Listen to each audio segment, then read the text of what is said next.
تبارك الذي نزل الفرقان على عبده ليكون للعالمين نذيرا. بسم الله الرحمن الرحيم. نحمده ونصلي على رسوله الكريم. اما بعد فاعوذ بالله من الشيطان الرجيم. بسم الله الرحمن الرحيم. يا أيها الذين آمنوا كتب عليكم الصيام كما كتب على الذين من قبلكم لعلكم تتقون. وقال النبي صلى الله عليه وسلم كلكم راع وكلكم مسؤول عن رعيته. وقال النبي صلى الله عليه وسلم إن الله لا ينظر إلى صوركم وأموالكم ولكن ينظر إلى قلوبكم وأعمالكم أو كما قال عليه الصلاة والسلام. حضرات، یہ ہماری جو مجلس لگی ہوئی ہے، یہ مجلس رمضان کے اختتامی مجلس ہے. یہ ہماری یعنی کہ کل آخری 2 دن باقی ہیں رمضان المبارک کے، اور جیسے ہی گزرے گا تو پھر عید کا ایام شروع ہو جائیں گے، اور رمضان کا دن یہ اختتامی دن چل رہے ہیں. اور رمضان کی جو اختتامی دن جو چل رہے ہیں، پہلی بات تو یہ ہے کہ اللہ نے ہم پر رمضان المبارک کا مہینہ عطا فرمایا، لیکن ہمارے مسلمانوں کے اندر جیسی ہمیں عبادت کرنی چاہیے تھی ویسے ہم نے نہیں کی، اور جیسے ہمیں اللہ کو منانا چاہیے تھا ہم نے نہیں منایا، جیسے ہم اللہ کے سامنے اپنی عبادتوں کو پیش کرنا چاہیے تھا ہم نے اللہ کے سامنے ویسی عبادتیں نہیں پیش کی. بجائے ہم رمضان کے اندر اللہ کو منا کر اللہ کے سامنے اپنے گناہوں سے معافی مانگ کر توبہ استغفار کر کے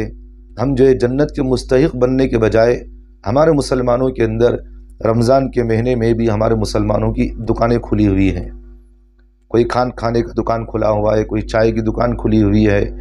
اور سامنے پردہ ڈال کر دکانوں کے سامنے اندر بھی بٹھا کر کھلایا جا رہا ہے. غیروں سے ہمیں گلہ نہیں ہے، ہمیں اپنوں سے گلہ ہے کہ ہمارے جو مسلمان اللہ کا رسول اللہ صلی اللہ علیہ وسلم کا کلمہ پڑھتا ہے، اللہ کو ایک مانتا ہے، رسول اکرم صلی اللہ علیہ وسلم نے جو شریعت لائے ہیں اس شریعت میں 100% کامیابی کا یقین رکھتا ہے، اس شریعت میں بھی رہتے ہوئے ہمارا مسلمان آج جو ہے رمضان کے مہینے میں بھی ایک چیزیں کر رہا ہے. بڑی افسوس اور شرمندگی کی بات ہے، ہمارے مسلمانوں کے اندر ایسے حالات چل رہے ہیں. اور اللہ نہ کرے کہیں ایسا نہ ہو کہ ہمارے اس ناقدری کی وجہ سے اللہ ہمیں عبادتوں سے محروم نہ کر دے. آئندہ رمضان تک ہمیں زندے رہے یا نہ رہے، اور زندے رہے تو بیماری میں مبتلا نہ کر دے اللہ ہمیں. تو اس طرح اللہ جو ہے جب عبادتوں میں کوتاہی، عبادتوں میں غفلت اور عبادتوں کی ناقدری کی جاتی ہے تو اللہ تعالیٰ کا عذاب، اللہ کا وبال کس طرح ہے کسی کو معلوم نہیں ہوتا. تو بہرحال رمضان کا مہینہ ہمارے اوپر آیا، لیکن ہم نے عبادتیں اس کی صحیح طریقے سے نہیں کی ہیں، صحیح طریقے سے عبادتیں نہیں کی. سحری کا ایام گزرتے ہیں تو افطاری کے ایام سحری کا جیسے ہی وقت گزر گیا تو افطاری کے وقت اس کی تیاری شروع ہو جاتی ہے، پورا دن اس کی تیاری شروع ہو جاتی ہے. اور جیسے افطاری کا وقت ختم ہوا تو پھر سحری کی تیاریاں شروع ہو جاتی ہیں. اور رمضان کے 10 دن گزر گئے تو مسجدیں ہماری خالی ہو جاتی ہیں، اور پھر 11 رمضان سے ہماری عید کی شاپنگ شروع ہو جاتی ہے. حالانکہ اللہ تعالیٰ رمضان کا پورا مہینہ ہمیں عبادت کا حکم دیا ہے، اور رمضان کے 20 دن کے بعد اللہ نے ہمیں حکم دیا کہ تمہیں 5 تاخیراتیں دی جا رہی ہیں، ان 5 تاخیراتوں میں عبادت کرو، اور تمہاری اس عبادت کو ہم جو ہے تمہاری دعاؤں کو ہم تمہاری دعاؤں کو قبول کریں گے اس رات میں. بجائے ہمارا مسلمان ان راتوں میں قدر کرنے کی ہمارا مسلمان ناقدری میں لگا ہوا تھا. اب دیکھیے IPL چل رہا ہے، میچیں چل رہی ہیں، ہمارا نوجوان جو ہے IPL میں لگا ہوا ہے، کئی لڑکیاں سوشل میڈیا میں ناچنے میں لگی ہوئی ہیں، اور کئی نوجوان ہمارے سوشل میڈیا میں ناچنے گھومنے میں لگے ہوئے ہیں. بجائے رمضان کی قدردانی کے ہمارا مسلمان اتنی ناقدری کیوں کر رہا ہے؟ اور اللہ تعالیٰ جو ہے جب عبادتوں کی ناقدری عمومی طور پر کی جاتی ہے نا تو اللہ کا عذاب بھی عمومی طور پر دنیا میں نازل ہوتا ہے. تو بہرحال ہمارا آج کی جو نشست ہے وہ بہت اہم نشست ہے، اور بہت اہم بات میں آپ کے سامنے کہنے جا رہا ہوں. بات یہ ہے کہ دیکھیے اللہ تعالیٰ نے مسلمان کو رمضان کے دن میں ایام میں عبادتوں کا حکم دیا، اور اللہ نے حکم دیا کہ بھئی تم عبادت کرو، اور اسی عبادت کرو کہ تمہاری مغفرت کے فیصلے ہو جائے. جیسا کہ حدیث جبرائیل کے اندر آپ نے پڑھا ہے، آپ نے سنا بھی ہے کہ اللہ کے رسول صلی اللہ علیہ وسلم نے جس وقت سیڑھیوں پر قدم رکھ رہے تھے حدیث جبرائیل جو ثابت ہے کہ اللہ کے رسول صلی اللہ علیہ وسلم چل رہے تھے، سیڑھیوں پر ایک پہلے قدم پر رکھا تو آمین کہا، دوسرے سیڑھی پر رکھا تو آمین کہا، تیسرے پر رکھا تو آمین کہا۔ تو ان 3 دعاؤں کے اندر حضرت جبرائیل علیہ السلام نے اس وقت یہ دعا بھی فرمایا کہ رمضان کا مہینہ آیا اور اس نے عبادتیں نہ کی ہو اور اللہ کے سامنے اپنی مغفرت کے فیصلے نہ کروایا ہو، تو سرکار دو عالم صلی اللہ علیہ وسلم نے اس بندے پر بھی آمین کہا اور ہلاکتی و بربادی کا جو ہے دعا فرمائے۔ اور جبکہ اللہ کا رسول صلی اللہ علیہ وسلم نے اس امت کے لیے رات اور دن روئے ہیں، اور وہ نبی اس امت کے لیے بدعا بھی فرما رہے ہیں کہ اگر تم نے رمضان تمہارے درمیان آئے، تم نے اس کی ناقدری کی تو اللہ تم پر اس طرح کا عذاب نازل فرمائے۔ ہلاک و برباد ہو وہ آدمی جس کے زندگی میں رمضان آیا ہو اور اس نے رمضان میں عبادت کر کے اللہ کے سامنے مغفرت کے فیصلے نہ کروایا ہو۔ تو سرکار دو عالم صلی اللہ علیہ وسلم نے حضرت جبرائیل علیہ السلام کی اس حکم پر کہ انہوں نے آمین بھی کہا، اور دعا کرنے والے کون؟ فرشتوں کے بادشاہ، اور آمین کہنے والے کون ہیں؟ ساری دنیا کے اللہ کے بعد اگر کسی کا مرتبہ ہے تو وہ رسول اکرم صلی اللہ علیہ وسلم کا مرتبہ ہے۔ اور حضرات صحابہ رضی اللہ عنہ کے بارے میں بات کتابوں کے اندر بات لکھی ہوئی ہے کہ حضرات صحابہ رمضان کے آنے سے 6 مہینے پہلے اس کی دعائیں کیا کرتے تھے،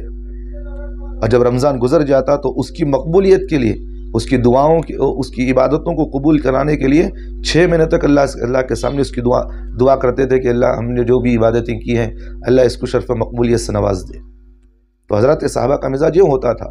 اور یہاں تک کہ کتابوں اندر بات لکھی، یہ بھی لکھی ہوئی ہے، جس طرح بچہ اپنی ماں کے سامنے گڑ گڑاتا ہے، روتا ہے، تو حضرات صحابہ جس طرح بچہ جو اپنی ماں کے سامنے ماں اگر کوئی چیز چھین لے تو وہ چیز کو پانے کے لیے بچہ جس طرح ماں کے سامنے گڑ گڑاتا روتا ہے، تو حضرات صحابہ بھی رمضان کا ایک ایک دن جیسے جیسے گزرتا اللہ کے سامنے رویا کرتے تھے۔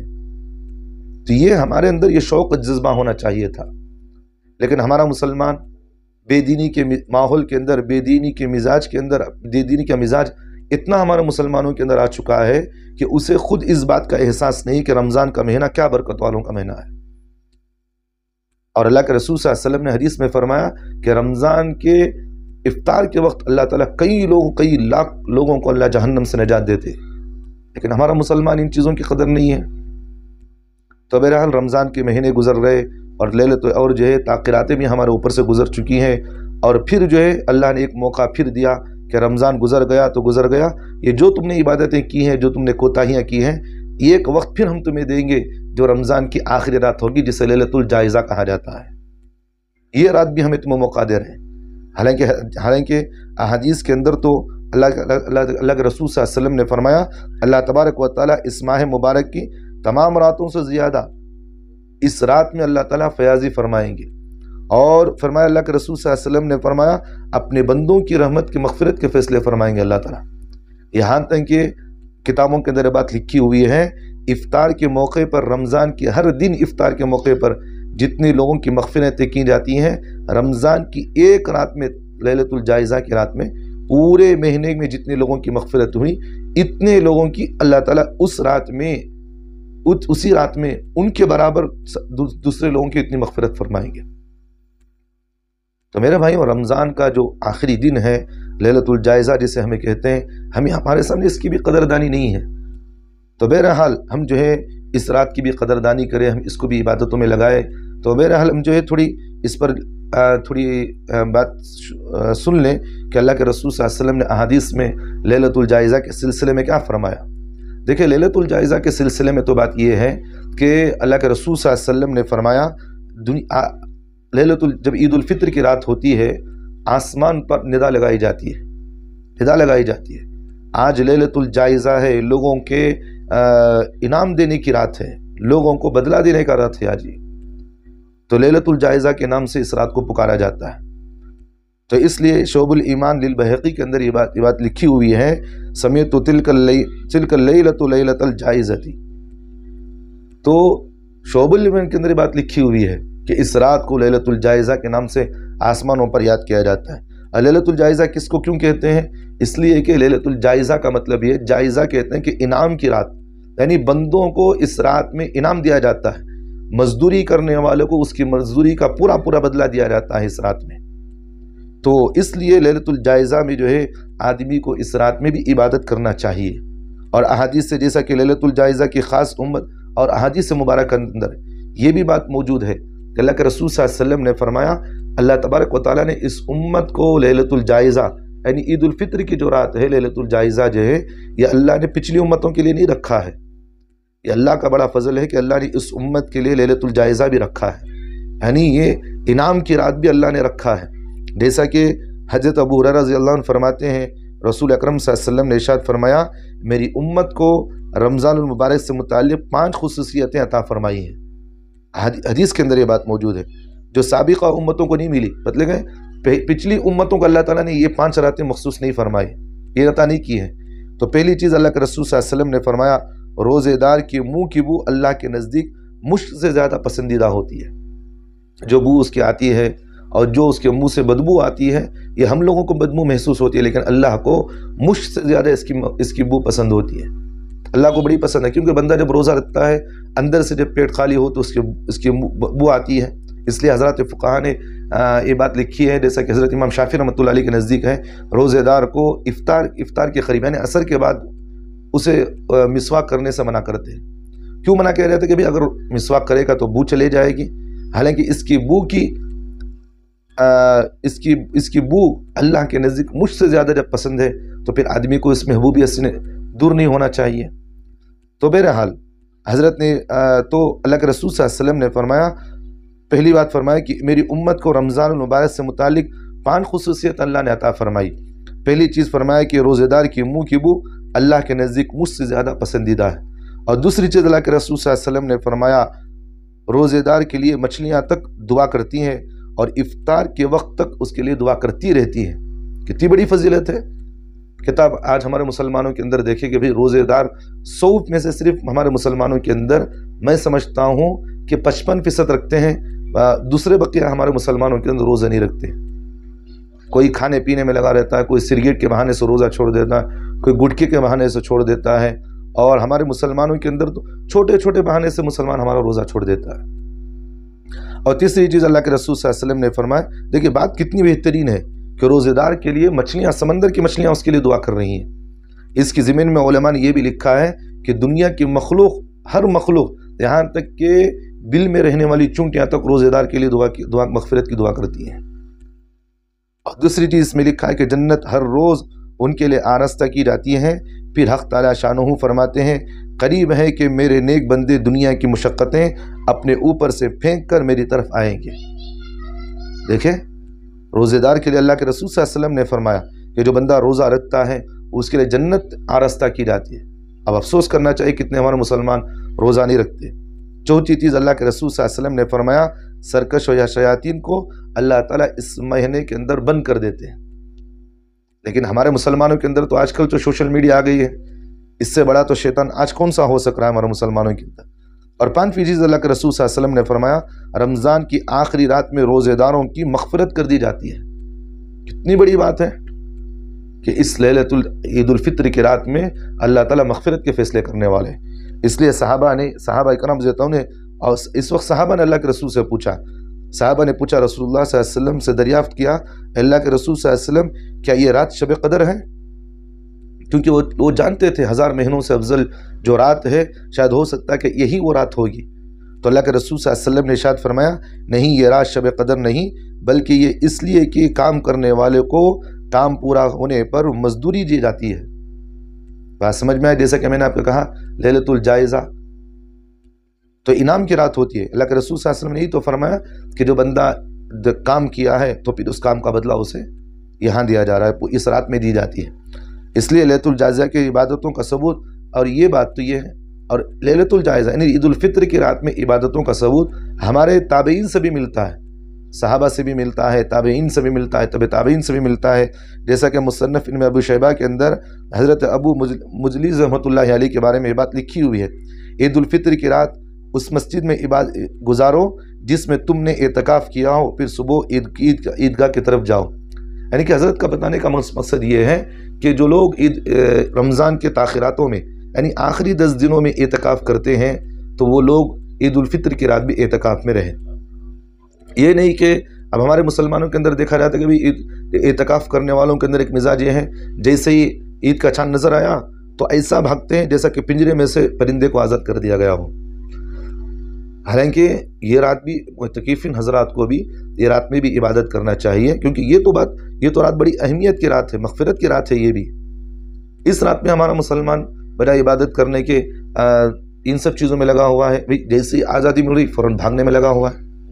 عید کا چاند نظر آیا تو ایسے بھاگتا ہے جیسا کہ پنجرے میں سے پرندے کو آزاد کر دیا گیا ہو۔ حالانکہ مومن کی شان، رسول اکرم صلی اللہ علیہ وسلم نے فرمایا کہ مومن کی شان تو یہ ہے کہ وہ جس طرح سمندر سے پانی میں سے مچھلی کو نکال کر باہر ڈال دیا جائے تو جس طرح بے چینی کے ساتھ وہ تڑپتی رہتی ہے جب تک کہ پانی میں اس کو نہ ڈالا جائے، تو مومن کی مثال بھی اللہ کے رسول صلی اللہ علیہ وسلم نے یہی دی ہے کہ مومن کی مثال بھی ایسے ہے کہ جب مسجد سے باہر نکلے تو اس کے دل کے اندر یہی بات ہونا چاہیے کہ کب چلے جاؤں مسجد میں کب جا کر اللہ کی عبادت کروں۔ یہ مسلمان کے اندر یہ شوق پیدا ہونا چاہیے۔ تو بہرحال تو مصنف ابن شیبہ کے اندر یہ بات لکھی ہوئی ہے، حضرت ابو مجلس رحمۃ اللہ علیہ فرمایا کرتے تھے کہ عید الفطر کی رات اس مسجد میں گزارو جس میں تم نے اعتکاف کیا ہو، پھر صبح عیدگاہ کی طرف جاؤ۔ اسی طرح میرے بھائیوں، عیدین کی رات کی فضیلت احادیث مبارکہ کے اندر یہ تو بات یہ ہے کہ لیلۃ الجائزہ، اور یہ تو دوسری بات میں نے بتایا کہ بھئی احادیث کے اندر اس رات کے سلسلے میں کیا فضیلت ہے، یہ بھی میں نے آپ کے سامنے بتا دیا۔ دوسری بات یہ ہے کہ اس رات کی فضیلت کے سلسلے میں کیا ہے، یعنی کہ اللہ تعالیٰ نے لیلۃ الجائزہ اس امت کی خصوصیت عطا فرمائے، پچھلی امتوں کو لیلۃ الجائزہ نہیں ملا تھا۔ تو اسی طرح عید الفطر عیدین کی فضیلت کے سلسلے میں سنن ابن ماجہ کی روایت ہے، اللہ کے رسول صلی اللہ علیہ وسلم نے فرمایا من قام لیلۃ العیدین محتسبا للہ لم یمت قلبہ یوم تموت القلوب۔ اللہ کے رسول صلی اللہ علیہ وسلم نے فرمایا، جس کے راوی حضرت ابو امامہ رضی اللہ عنہ ہے، فرماتے ہیں رسول اللہ صلی اللہ علیہ وسلم نے فرمایا من قام لیلۃ العیدین محتسبا للہ، جس نے عیدین یعنی عید الفطر اور عید الاضحیٰ کی راتیں، یعنی دونوں عید ہے، چاہے وہ عید الاضحیٰ کی رات ہو یعنی عید الفطر کا۔ اب ہمارے مسلمانوں کے اندر یہ ہے کہ عید الفطر کی رات تو ہم عبادت تو کرتے ہیں، لیکن عید الاضحیٰ کی عبادت ہم نہیں کرتے اس رات میں، ہم اس کو ایسے ہی چھوڑ دیتے ہیں، سمجھتے ہیں چلو حضرت کر لیے تو کر لیے، نہیں تو نہیں۔ حالانکہ دونوں عید ہے، من قام لیلۃ العیدین محتسبا، اللہ کے رسول صلی اللہ علیہ وسلم نے فرمایا کہ جس نے عیدین یعنی عید الفطر اور عید الاضحیٰ کی راتیں کی، دونوں راتوں میں اللہ تعالیٰ سے اجر و ثواب کی امید رکھتے ہوئے عبادت میں قیام کیا، للہ لم یمت قلبہ یوم تموت القلوب، اللہ کے رسول صلی اللہ علیہ وسلم نے فرمایا اس کا دل اس دن مردہ نہیں ہوگا جس دن سب کے دل مردہ ہو جائیں گے۔ اس حدیث کے سلسلے میں دلوں کے مردہ ہو جانے کا کیا مطلب ہے؟ بھئی یہ حدیث میں جو فرمایا اللہ کے رسول صلی اللہ علیہ وسلم نے فرمایا کہ اللہ تعالیٰ جو آدمی عیدین کی راتوں میں عبادتیں کرتا ہو تو اللہ تعالیٰ جو اجر اور ثواب کی امید سے کھڑا ہوتا ہو، لوگوں کو دکھانے کے لیے نہیں بلکہ اللہ کے لیے کھڑا ہوتا ہو، ثواب کے لیے اجر کے لیے امید رکھتے ہوئے عبادت میں قیام کرتا ہو، تو اس کا دل اس دن مردہ نہیں ہوگا جس دن سب کے دل مردہ ہو جائیں گے۔ کیا مطلب ہے اس کا مردہ ہو جانے کا؟ تو شیخ الحدیث حضرت مولانا زکریا صاحب قاندری رحمۃ اللہ علیہ فضائل اعمال اور فضائل رمضان کے اندر فضائل رمضان کے اندر حضرت نے یہ بات بہت بہترین لکھے ہیں۔ حضرت نے لکھا ہے کہ فتنہ فساد کے وقت جب لوگوں کے قلوب پر مردنی چاہ جاتی ہے، یعنی دل مردہ ہو جاتے ہیں، اس کا دل زندہ رہے گا، اور ممکن ہے کہ سور پھونکے جانے کا دن مراد ہو کہ اس کی روح بے ہوش نہ ہوگی۔ اس رات میں حق تعالیٰ شانہ کی طرف سے اپنے بندوں کو انعام دیا جاتا ہے، اس لیے بندے کو بھی اس رات کے بے حد قدر کرنا چاہیے۔ بہت سے لوگ عوام کا تو پوچھنا کیا ہے کہ خواص بھی رمضان کے تھکے ماندے اس رات میں میٹھی نیند سوتے ہیں، حالانکہ یہ رات بھی خصوصیت سے عبادت میں مشغول ہونے کی رات ہے۔ حضرت نے دو باتیں اس میں فرمائے۔ پہلی بات حضرت زکریا صاحب رحمۃ اللہ علیہ نے فرمایا فتنہ فساد کے وقت جب لوگوں کے قلوب مر جائیں گے، یعنی لوگوں کے دل جو ہے مردہ ہو جائیں گے، اور اس وقت دل زندہ رہے گا۔ ایک تو بات یعنی کہ آج دیکھیں فتنہ فساد کے وقت آج جو ہے لوگوں کی عبادتیں نہ ہونے کی وجہ سے دل مردہ ہو گئے، عبادتوں میں جذبہ نہیں لگتا، شوق نہیں لگتا۔ تو اللہ تبارک و تعالیٰ جو بندہ اس رات میں عبادت کرتا ہے تو اللہ تبارک و تعالیٰ اس بندے کو ان لوگوں کے مقابل میں اللہ تعالیٰ اس کے دل کو مردہ نہیں رکھیں گے، وہ پورا سال عبادتوں میں لگا رہے گا۔ ایک بات۔ دوسری بات، اس حدیث کا یہ بھی مطلب ہو سکتا ہے اس کا دل زندہ رہے گا، ممکن ہے کہ سور پھونکے جانے کا دن مراد ہو کہ اس کی روح بے ہوش نہ ہوگی، یعنی جس وقت بندوں کے دل جس وقت سور پھونکا جائے گا تو ساری دنیا مر جائے گی، تو اللہ تبارک و تعالیٰ اس کے دل کو زندہ رکھیں گے، ایک بات۔ اور دوسری بات، قیامت میں جب اللہ تعالیٰ اٹھائیں گے، اسی حدیث کی ضمن میں علماء نے یہ بھی تشریح فرمایا کہ قیامت کے دن جس وقت لوگوں کے دل اللہ کے ڈر سے، اللہ کے خوف سے، اور پھر جو ہے قیامت کے اس منظر کو دیکھتے ہوئے لوگوں کے دل مرجھا جائیں گے، اور لوگوں کے دل گھبراہٹ لوگوں کے دل گھبراہٹ کی وجہ سے بے چین ہوں گے، تو اس وقت اللہ تبارک و تعالیٰ اس کے دل کو اطمینان بخشیں گے، یہ گھبراہٹ میں نہیں ہوگا، یہ اللہ کی رحمت کی امید میں رہے گا، اور اللہ تبارک و تعالیٰ اس کو وہاں سکون رکھیں گے۔ تو اس حدیث کے 3 مطلب معلوم ہے۔ ایک تو ہے کہ فتنہ فساد کے وقت اللہ تعالیٰ اس کے دل کو مردہ نہیں ہونے دیں گے، ایک بات۔ دوسری بات، سور پھونکنے کے وقت لوگوں کے دل مر جائیں گے، لیکن اللہ اس کے دل کو باقی رہے گا۔ 2 باتیں۔ تیسری بات، اس حدیث کی ضمن میں علماء نے یہ بھی لکھا ہے،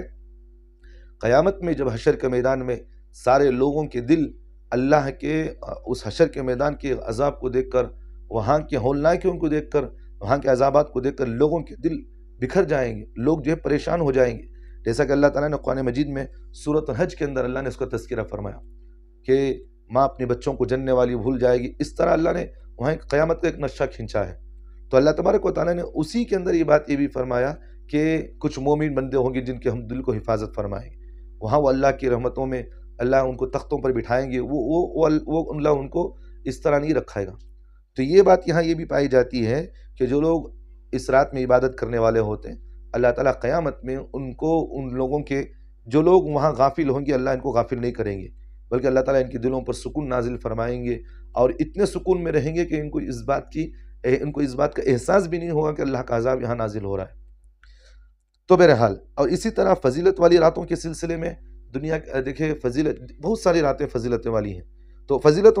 والوں کے جتنی بھی فضیلت والی راتیں ہیں، وہ کون کون سی ایسی راتیں ہیں جو سال میں فضیلت والی راتیں ہوتی ہیں؟ تو ان کے سلسلے میں ابن عساکر فی تاریخی کے اندر یہ بات موجود ہے۔ حضرت نے یہ بات لکھا ہے، سرکار دو عالم صلی اللہ علیہ وسلم نے فرمایا، من احیا اللیالی الاربع وجبت لہ الجنت لیلۃ التزویۃ ولیلۃ عرفہ ولیلۃ النحر ولیلۃ الفطر۔ اللہ کے رسول صلی اللہ علیہ وسلم نے اس حدیث کے اندر 5 راتوں کا تذکرہ فرمایا۔ یہ وہ راتیں ہیں جس میں اللہ تعالیٰ جو فضیلت والی کون سی راتیں ہیں، جس راتوں میں اللہ تعالیٰ مغفرت کے فیصلے کرنے والے، بندوں کی عبادتوں کو قبول کرنے والے، اور اللہ تبارک و تعالیٰ ان راتوں کے اندر اپنی رحمت کو پوری متوجہ فرماتے ہیں۔ وہ کون سی راتیں ہیں؟ تو ان میں حضرت نے اللہ کے رسول صلی اللہ علیہ وسلم نے 5 راتوں کا ذکر فرمایا۔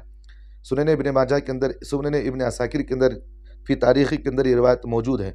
حضرت جس کے راوی حضرت معاذ بن جبل رضی اللہ عنہ ہیں، فرماتے ہیں کہ رسول اکرم صلی اللہ علیہ وسلم نے فرمایا، من احیا اللیالی الاربع وجبت لہ الجنت۔ اللہ کے رسول صلی اللہ علیہ وسلم نے فرمایا، جو 4 راتوں کے اندر عبادت کے ذریعے زندہ کرے،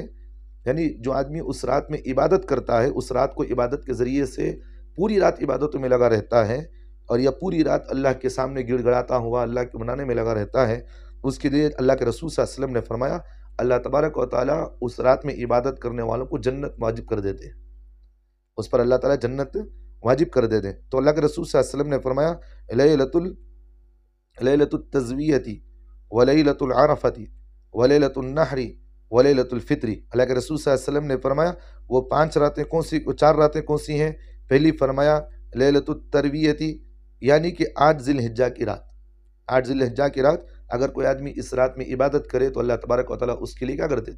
جنت واجب کر دیتے۔ اسی طرح عرفہ کی رات، یعنی 9 ذی الحجہ کی رات میں جو آدمی اس رات میں عبادت کرتا ہو، اور جو آدمی اس رات میں اللہ کے سامنے گڑ گڑاتا ہو، روتا ہو اور عبادتوں میں لگا رہتا ہو، اللہ تعالیٰ کے رسول صلی اللہ علیہ وسلم نے فرمایا، اس رات میں بھی جو آدمی عبادت کرتا اللہ اس کے لیے جنت واجب کر دیتے۔ اسی طرح اللہ کے رسول صلی اللہ علیہ وسلم نے فرمایا، لیلۃ النحر، یعنی 10 ذی الحجہ کی رات، جو آدمی اس رات میں بھی عبادت کرتا ہو اللہ اس کے لیے جنت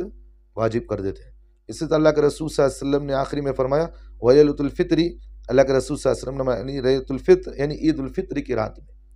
جو آدمی اس رات میں بھی عبادت کرتا اللہ اس کے لیے کیا کرتے ہیں؟ جنت واجب کر دیتے ہیں۔ تو لہٰذا میرے بھائیوں، ان راتوں کو ہم غنیمت سمجھیں، ان راتوں کو ہم عبادتیں کریں، یہ 5 راتوں کو ہم ذہن میں رکھیں، ان راتوں میں ہم خوب عبادتیں کریں، اور عیدین کی شب کی، اور اسی طرح جو آدمی عید الفطر کی رات میں، یعنی تو جو دونوں راتیں، عید الفطر اور عید الاضحیٰ کی رات، دونوں راتوں میں اگر کوئی آدمی جو دعا کرتا ہے اللہ تعالیٰ اس دعا کو ان راتوں میں ضرور قبول فرماتے ہیں، رد نہیں فرماتے۔ جو آدمی جو بھی دعا کرتا ہے اللہ تعالیٰ اس کو ضرور عطا کرتے ہیں۔ ان راتوں میں اللہ ضرور عبادتیں قبول، انسان کی دعا کو قبول بھی فرماتے ہیں۔ ایک تو بات یہ کہ عبادت کی ترغیب دی جا رہی ہے کہ بھئی تم عبادتیں کرو، ہم تمہاری مغفرت فرمائیں گے۔ ایک تو بات یہ ہے کہ تم عبادت بھی کرو اور ساتھ ہی ساتھ تم جو مانگنا چاہو ہم تمہاری ضرورتیں پوری کریں گے، کیونکہ لیلۃ الجائزہ ہے اور یہ انعام کی رات ہوتی ہے۔ جیسا کہ مصنف ابن عبد الرزاق کے اندر یہ روایت موجود ہے، خمس لیال لا ترد فیہن الدعاء لیلۃ الجمعۃ واول لیلۃ من رجب ولیلۃ النصف من شعبان ولیلۃ العیدین۔ اللہ کے رسول صلی اللہ علیہ وسلم نے فرمایا، حضرت عبداللہ ابن عمر رضی اللہ عنہ اس حدیث کے راوی ہیں، فرماتے ہیں کہ یہ موقوفاً یہ روایت مروی ہے، 5 راتیں ایسی ہیں جن میں دعا قبول ہوتی ہے اور اسے رد نہیں کی جاتی۔ جو آدمی اس رات میں عبادت کرتا اللہ اس عبادت تو ضرور قبول فرماتے ہیں، جیسا کہ فرمایا کہ خمس لیال لا ترد فیہن الدعاء، یعنی جو بندہ اس رات میں دعا کرتا ہے اللہ تعالیٰ اس کی دعا کو رد نہیں فرماتے۔ لیلۃ الجمعۃ، فرمایا کہ جمعہ کی رات، جو بندہ جمعہ کی رات میں عبادت کرتا اللہ اس کی عبادت تو قبول کر دے۔ ہماری زبان میں تو جمعہ کی رات ہم اس کو سمجھتے ہیں جیسے جمعرات کی رات ہوتی، کیونکہ شریعت مطہرہ کے اندر تو دن کا وقت رات سے شروع ہوتا ہے، تو جمعرات کی رات جو ہوتی ہے وہ جمعہ کی رات ہوتی ہے۔ ہماری زبان میں تو جمعرات کی رات کہتے ہیں کہ وہ جمعہ کی رات ہوتی ہے۔ تو جو بندہ جمعہ کی رات میں جو بھی دعا کرتا اللہ اس کی دعا کو قبول فرماتے۔ اور اسی طرح اسی میں فرمایا وَأَوَّلُ لَيْلَةٍ مِّن رَجَبٍ، دوسرا فرمایا کہ رجب کی پہلی رات، جو آدمی رجب کی پہلی رات میں دعا کرتا اللہ اس کی دعا کو قبول فرماتے۔ اور اسی طرح فرمایا تیسری بات فرمایا وَلَيْلَةُ النِّصْفِ مِن شعبان، فرمایا کہ جو آدمی شعبان یعنی نصف شعبان کی 15ویں رات کو جو آدمی عبادت کرتا اللہ تعالیٰ اس کی عبادت تو قبول فرماتے، یعنی شب برات، اس سے مراد شب برات ہے۔ اور اسی طرح ولیلۃ العیدین، اور اسی طرح عید الاضحیٰ کی راتیں، یعنی عیدین کا مطلب تو دونوں راتیں آ گئی، عید الفطر اور عید الاضحیٰ۔ جو بندہ اس میں عبادتیں کرتا اللہ تعالیٰ اس کی عبادتوں کو قبول فرماتے ہیں اور اللہ اس رات میں دعائیں قبول فرماتے ہیں۔ اس لیے جو ہے ترغیب و ترہیب کے اندر یہ بات بھی لکھی ہوئی ہے، 5 راتوں کا ذکر ہے جس میں پانچویں رات شعبان یعنی 15ویں شعبان کا بھی اس میں اللہ تعالیٰ شب برات کا اس میں ذکر فرمائے۔ تو میرے بھائیوں، اس رات کو ہمیں خلاصہ کلام تو یہی ہے کہ ہم اس رات کو ضائع نہ ہونے دیں۔ ہم اس رات میں خصوصاً جو ہے اللہ کے فضل کو، اللہ کی عظمت کو اور اس کی فضیلتوں کو ہم اس رات کو سامنے رکھتے ہوئے ہم عبادتیں کریں، جس کے ہم سب کو اس کی بے حد قدردانی کرنا چاہیے۔ اور اس مبارک شب کی قیمتی اور بابرکت لمحات کو ہم خرافات اور بازاروں میں اور شاپنگ ہالوں میں اور بازاروں کی زینت لگانے میں اور ہم جو ہے نہ جانے غلط چیزوں میں اور گپ شپوں میں لگا کر اپنی محفلوں کو سجانا، اور نہ جانے کئی چیزوں میں ہمارے مسلمانوں کی اس طرح کی مجلسیں اس میں لگی رہتی ہیں۔ اس لیے ہم اس رات کو ہم اس طرح کی ضائع نہ کریں۔ دعا ہے کہ اللہ تعالیٰ ہم سب کو اس رات میں عبادت کرنے کی اور اللہ تعالیٰ سے انعام پانے کی توفیق عطا فرمائے، اس رات سے مکمل استفادہ حاصل کرنے کے اللہ ہمیں توفیق عطا فرمائے، اور اس رات تو خرافات میں جانے سے اللہ تعالیٰ ہم تمام کی حفاظت فرمائے، آمین ثم آمین۔ جیسا کہ آپ خلاصہ کلام ذہن میں رکھیں، پہلی بات تو جیسا کہ میں نے آپ کے سامنے بتایا، اس رات کا نام لیلۃ الجائزہ ہے، جیسا کہ حدیث میں نے آپ کے سامنے بتایا، سمیت تلک اللیلۃ لیلۃ الجائزہ، شعب الایمان بیہقی کے اندر روایت موجود ہے۔ اور اسی طرح لیلۃ الجائزہ خاص، یہ اللہ تعالیٰ امت کے لیے یہ لیلۃ الجائزہ ایک خاص رات دی ہے، خاص راتیں اللہ تعالیٰ دی ہیں۔ اس سے پہلے کسی امت کو اللہ تعالیٰ نے لیلۃ الجائزہ یعنی عید الفطر اس طرح کی رات یعنی انعام کی رات اللہ نے کسی امت کو عطا نہیں کیا۔ اسی طرح دوسری حدیث میں نے آپ کے سامنے فرمایا کہ عیدین کی راتوں کی فضیلت کے سلسلے میں کیا بات ہے۔ اللہ کے رسول صلی اللہ علیہ وسلم کی جو سنن ابن ماجہ کی روایت ہے، من قام لیلۃ العیدین محتسبا للہ لم یمت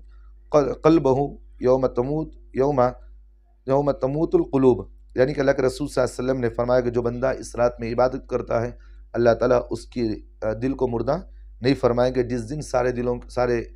جس دن لوگوں کے دل مردہ ہو جائیں گے اللہ اس کے دل کو مردہ نہیں کرائیں گے، ایک بات۔ دوسری بات، دلوں کے مردہ ہو جانے کا کیا مطلب، میں نے آپ کے سامنے اس کا بھی خلاصہ شیخ زکریا صاحب رحمۃ اللہ علیہ کا یہ بھی بتا دیا ہے۔ اسی طرح فضیلت والی راتوں کے سلسلے میں جیسا کہ میں نے بتایا، من احیا اللیالی اربع وجبت لہ الجنۃ لیلۃ الترویۃ ولیلۃ عرفۃ ولیلۃ النحر ولیلۃ الفطر، یعنی کہ اساکر فی تاریخی کے اندر یہ روایت موجود ہے جس میں یہ بتایا گیا کہ 5 راتیں ہیں جس میں اللہ تعالیٰ جو بندہ اس راتوں میں عبادت کرتا ہے اللہ تعالیٰ ان کی عبادت کو قبول بھی فرماتے ہیں، اور جو بندہ اس رات میں عبادت کرتا ہے اللہ تعالیٰ اس رات میں عبادت کرنے والوں کو اللہ تعالیٰ کیا کرتے ہیں؟ جنت ان پر واجب کر دیتے ہیں۔ اور اسی طرح عیدین کی شب میں جو بندہ بھی دعا کرتا ہے اللہ تعالیٰ اس کی دعا کو قبول کرتا ہے، یعنی کہ عید الفطر اور عید الاضحیٰ کی راتیں جو بندہ بھی اس راتوں میں عبادتیں کرتا ہے اللہ اس کی عبادتوں کو قبول فرماتے ہیں، جیسا کہ مصنف ابن عبد الرزاق کے اندر روایت موجود ہیں، 5 لیال لا ترد فیہن الدعاء لیلۃ الجمعۃ واول لیلۃ من رجب ولیلۃ النصف من شعبان ولیلۃ العیدین، یعنی کہ 5 راتیں یہاں ذکر فرمایا کہ بھئی ان راتوں کے اندر اللہ تعالیٰ جو بندہ دعا کرتا ہے اللہ اس کی دعا کو رد نہیں کریں گے، اللہ اس کی دعا کو ضرور قبول فرماتے ہیں۔ اللہ ہم تمام کو عمل کی توفیق عطا فرمائے۔ وَأَقُولُ قَوْلِي هَذَا وَأَسْتَغْفِرُ اللَّهَ لِي وَلَكُمْ وَآخِرُ دَعْوَانَا الْحَمْدُ لِلَّهِ رَبِّ الْعَالَمِينَ۔